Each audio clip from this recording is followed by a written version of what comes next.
Happy new year সকলকে। সবার নতুন বছর খুব ভালো কাটুক। যাদের 2024 সালের অনেক স্বপ্ন অপূর্ণ থেকে গেছে, ভগবানের কাছে প্রে করব যেন তাদের সমস্ত স্বপ্ন 2025 সালে পূরণ হয়। আমারও অনেক ইচ্ছা, অনেক স্বপ্ন যেগুলো আমি 2024 সালে করে উঠতে পারিনি। নিজেকে প্রমিস করেছি 2025 সালে সেগুলো আমি অবশ্যই চেষ্টা করব যাতে আমি পূরণ করতে পারি। তো নতুন বছরের সকালটা আমি বাগবাজার ঘাট থেকেই শুরু করলাম একটু খাওয়া দাওয়া দিয়ে।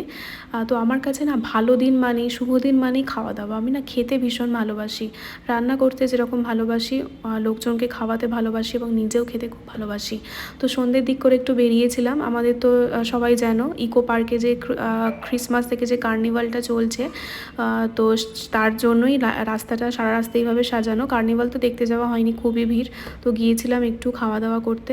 তো একটু মোমো আর একটু বিরিয়ানি খেয়েই আমার বছরটা এইভাবেই, বছরের প্রথম দিনটা এইভাবেই কাটালাম। তো দেখা হচ্ছে নেক্সট ভিডিওয়ে। টাটা।